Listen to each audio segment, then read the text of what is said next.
सबको एकादशी व्रत रखना चाहिए। अब भूखे न रह सके तो फिर फलाहार से रहिए।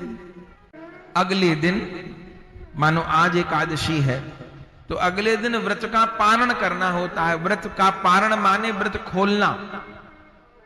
अब आज फलाहार किए तो आज थोड़ो व्रत खुल जाएगा, अगले दिन अन्न प्रसाद लेंगे तो व्रत खुलेगा। तो वैष्णवों के पत्रे में समय लिखा रहता है व्रत खोलने का, तो उस समय को देख लेना चाहिए। अपने आप पत्रे उपलब्ध हैं, उसमें समय लिखा रहता है वर्ष भर की एकादशी का, तो उसमें से समय देख करके पारण करना चाहिए। पारण कैसे होता है? सबसे सुंदर होता है जगन्नाथ जी के महाप्रसाद से पारण करना। अपने यहां जगन्नाथ भगवान के भोग लगे हुए चावल रहते हैं, उसको महाप्रसाद कहते हैं।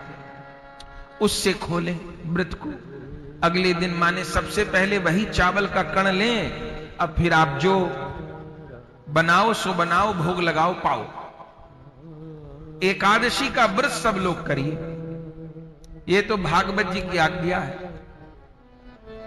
अब कई जगह भ्रम फैले हैं। कोई माता बहन कहती हैं कि हमारी सास कहती है कि शुक्ल पक्ष की एकादशी रखो, कृष्ण पक्ष की मत रखो।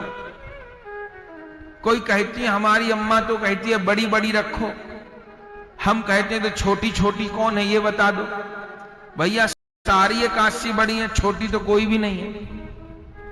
सारी एकादशी का व्रत करिए। और किसने कहा कि शुक्ल पक्ष की रखो, कृष्ण पक्ष की मत रखो? ग्रंथ में वर्णन है, जैसे काले रंग की गाय हो या सफेद रंग की गाय हो, कोई अंतर नहीं है। ऐसे कृष्ण पक्ष की एकादशी हो या शुक्ल पक्ष की हो, एक ही बात है। अच्छा, भूखे ही रहने की तो समस्या है, तो भूखे मत रहिए, फलाहार से रहिए, एकादशी व्रत सब करिए। फिर किसी किसी का कहना है, महाराज हम लोगों के पास इतना धन नहीं है, सुना है एकादशी करो तो उद्यापन करना पड़ता है और बहुत खर्चा होता है उद्यापन में, और हमारी सास कहती है कि उद्यापन यदि नहीं किया तो गले में फांसी लग के जाती है। हे भगवान, जाने कौन पुराणों में लिखा है ये। अरे एकादशी बंधन काटती है भैया, बंधन लगाती नहीं है। ये किसने आपको कह दिया? किसी शास्त्र में, भागवत जी में उद्यापन की बात नहीं लिखी। किसने कह दिया कि उद्यापन जरूरी है? आप निष्काम भाव से एकादशी करिए, आपकी इच्छा है उद्यापन कर लीजिए, पर नहीं हो रहा तो कोई समस्या नहीं है, कोई जरूरी नहीं है। देखिए उद्यापन का अर्थ क्या होता है। मानो हम आज व्रत किए तो हमारे हिस्से का अन्न बच गया ना, तो आज हमने अन्न नहीं लिया, हमारे हिस्से का अन्न बच गया, तो अगले दिन उसको दान करना है। अरे अगले दिन 2 रोटी गैया को खिला दो, हो गया उद्यापन।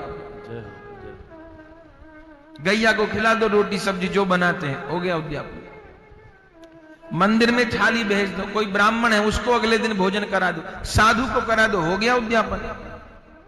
और आपको बड़ा करना है, आपको भगवान ने धन दिया है तो करिए, पर जरूरी नहीं है, ये कहना चाह रहे हैं। कोई कोई बेचारे इसलिए व्रत नहीं रखते डर के मारे कि हमसे उद्यापन नहीं होगा। किसने कह दिया उद्यापन करना जरूरी है भाई?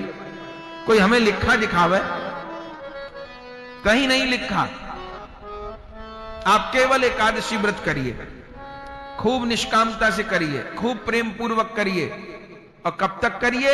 मरते दम तक करिए। एकादशी बंधन नहीं है, एकादशी तो हरि से मिलवाने वाली है भैया। महाराज अम्बरीश केवल एकादशी व्रत करे से भगवान को पाए हैं।